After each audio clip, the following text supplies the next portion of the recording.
Good evening friends. नमस्कार मित्रों, सहकार सूत्र के इस सत्र में आपका फिर एक बार स्वागत। आज हम थोड़ा गौर करेंगे लोगों की जो तकरारें होती है, the complaints which people have and they are seeking solutions for the same. We have tried to compile these complaints and we will have a look at them and have a look at the possible solutions। जो तकरारें होती है उसके ऊपर थोड़ा गौर करके उनका हल कहाँ निकल सकता है उसके ऊपर आज थोड़ी जानकारी लेंगे। अगर आपकी सोसाइटी नई बनी हुई है और बिल्डरों के साथ आपका अभी भी कुछ व्यवहार चालू है, तो उस सिलसिले में बिल्डरों के बारे में जो आम तकरारें लोगों की आती है, तो उसमें से पहली तकरार होती है कि बिल्डर पार्किंग स्पेस बेच रहा है। जैसे आप सब जानते हैं कि सुप्रीम कोर्ट तक कोर्ट ने पार्किंग स्पेस बेचने के ऊपर पाबंदी लगाई हुई है। A builder can not sell parking space to anybody. फिर भी ये लोग दूसरे नाम से वो जगह बेचते हैं और जो लोग फ्लैट खरीदने जाते हैं वहाँ पे उनके हाथ में दूसरा कोई रास्ता नहीं होता और वो बेचारे फ्लैट तो चाहिए तो चलो पार्किंग स्पेस भी खरीद लो करके खरीद लेते हैं।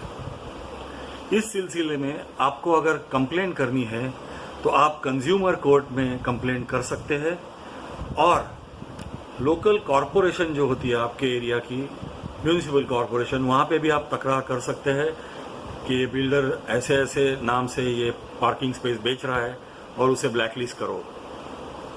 दूसरा, बिल्डर ने अगर आपको ऑक्यूपेशन सर्टिफिकेट दिया नहीं है या तो कंप्लीशन सर्टिफिकेट की अर्जी बिल्डर ने अभी तक की नहीं है या तो वो कन्वेंस आपके सोसाइटी के नाम पे प्रॉपर्टी का नहीं कर रहा है या तो इस सिलसिले के बारे में जो भी कागज पत्र है, दस्तावेज है, रिकॉर्ड्स है, डॉक्यूमेंट्स है आपके सोसाइटी को नहीं दे रहा है, तो उस सिलसिले में आप लोग मोफा एक्ट सेक्शन 11 एंड 13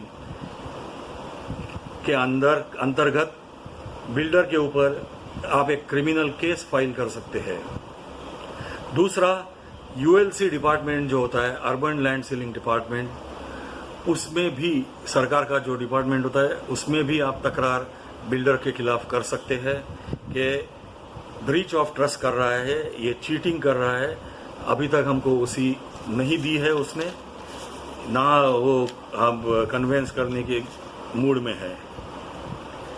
ये रहा बिल्डरों के बारे में आम तकरार जो आती है वो। अभी कोऑपरेटिव हाउसिंग सोसाइटी के बारे में, सोसाइटी के मेंबरों की जो आम तकरारें आती है उसमें से कुछ तकरारों पे आज हम नजर डालेंगे, कुछ तकरारों पे कल पार्ट 2 में नजर डालेंगे। सबसे अहम तकरार पार्किंग के बारे में होती है। बंबई में या तो एमएमआर रीजन में जगह की बहुत ज़्यादा कमी होती है और ये तो आम तकरार होती है कि जितने लोग रहते हैं एक सोसाइटी में, वो बिल्डर हो या वो खुद सोसाइटी हो, वो उतनी पार्किंग की व्यवस्था नहीं कर पाते हैं। तो जैसे आपको पहले बताया है, अगर जगह पार्किंग की कम हो और मांगने वाले लोग ज़्यादा हो तो सोसाइटी ने first come first serve basis पे पार्किंग अलॉट करना चाहिए मेंबरों को और एक सिस्टम बनानी चाहिए कि हर साल जनरल बॉडी में ये विषय लाया जाएगा और उसमें फ्रेश लॉट निकाले जाएंगे, जिससे पहले गत साल के लॉट्स कैंसिल हो जाएंगे, नए लॉट्स जिनको मिलेंगे उनको फिर से पार्किंग मिल जाएगी। अगर तुम्हारी सोसाइटी ऐसे नहीं कर रही है तो आप डेप्यूटी डिस्ट्रिक्ट रजिस्ट्रार के पास रिटन कंप्लेंट करके उसकी एक कॉपी लेके आप कोऑपरेटिव कोर्ट में जाके और कंज्यूमर फोरम में जाके तकरार सोसाइटी के खिलाफ कर सकते हैं। दूसरी पार्किंग के बारे में जो चीज़ है वो विजिटर पार्किंग के बारे में। आम सोसाइटियों का कहना यह होता है कि हमारे पास खुद के लिए पार्किंग नहीं है तो हम विजिटर्स के लिए पार्किंग क्या रिजर्व करें, पर कायदा ये बोलता है कि सोसाइटी को 5% ऑफ पार्किंग स्पेस रिजर्व करनी चाहिए, जो आपके घर पे मेहमान आते हैं, विजिटर्स आते हैं, उनके लिए।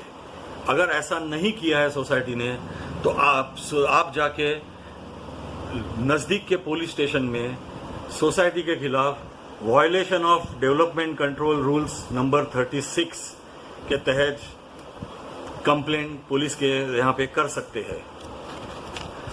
दूसरी चीज, अगर आपकी सोसाइटी फ्लैट कोई बेचता है और नया आता है तो उनसे जो ट्रांसफर प्रीमियम सोसाइटी ले सकती है, उसके ऊपर एक कायदे ने पाबंदी लगाई है कि वो 25,000 रुपये से वो ज़्यादा नहीं लेनी चाहिए। अगर आपकी सोसाइटी ज़्यादा पैसा मांग रही है तो आप उसके सोसाइटी के खिलाफ कंप्लेंट कर सकते हैं कंज्यूमर कोर्ट में।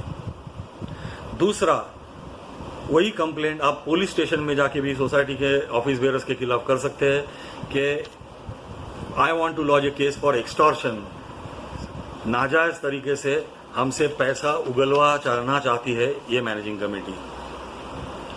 तीसरा, आप ऑडिटर के खिलाफ भी कंप्लेंट कर सकते हो। अगर ऑडिटर ने ये बात उसके ऑडिट रिपोर्ट में नहीं नमूद की है, नहीं मेंशन की है कि सोसाइटी 25,000 से भी ज़्यादा ट्रांसफर प्रीमियम मांग रही है, तो आप ऑडिटर के खिलाफ भी कंप्लेंट चार्टर्ड अकाउंटेंट इंस्टीट्यूशंस और डिप्यूटी रजिस्ट्रार ऑफिस में कर सकते हैं।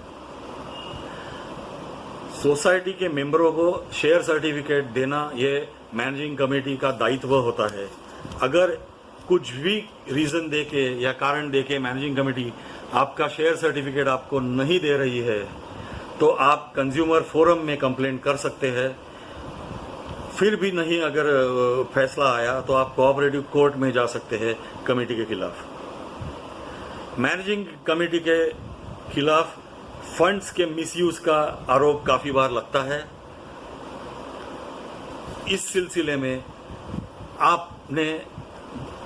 आपका ऑडिटर का जो रिपोर्ट होता है हर साल का, उसको स्टडी करना चाहिए। अगर ये ऑडिटर को कुछ गड़बड़ है ऐसे लगा तो वो एक स्पेशल रिपोर्ट लिखता है अपने ऑडिट रिपोर्ट में, और वो स्पेशल रिपोर्ट अपने ऑडिट रिपोर्ट को वो लगाता है। अगर वो ऑडिट रिपोर्ट में मिसयूज ऑफ फंड्स के बारे में कुछ भी ऑडिटर ने मेंशन किया है तो आप मैनेजिंग कमेटी के खिलाफ पुलिस स्टेशन में जाके क्रिमिनल कंप्लेंट फाइल कर सकते हैं, एफआईआर दर्ज कर सकते हैं और उसकी एक प्रत डिप्यूटी रजिस्ट्रार को दे सकते हैं। और एक कंप्लेंट आती है कि मैनेजिंग कमेटी के लोग काफी बार डिफॉल्टर्स होते हैं, वो अपना खुद का मेंटेनेंस टाइम पे नहीं भर रहे हैं। तो एक तो डिप्यूटी रजिस्ट्रार के पास जाके आपको उसकी कंप्लेंट करनी होगी, उसके जानकारी या तो उसको प्रूफ जो चाहिए उसके लिए आपको सोसाइटी में एक आरटीआई करनी होगी। अगर सोसाइटी आपको प्रूफ नहीं दे रही है तो एक आरटीआई आपको दाखिल करनी होगी और इन्फॉर्मेशन आपको लेनी होगी सोसाइटी से, और उसकी कंप्लेंट डिप्यूटी रजिस्ट्रार ऑफिस में करनी होगी कि ऐसे मैनेजिंग कमेटी के मेंबरों को डिस्क्वालीफाई किया जाए।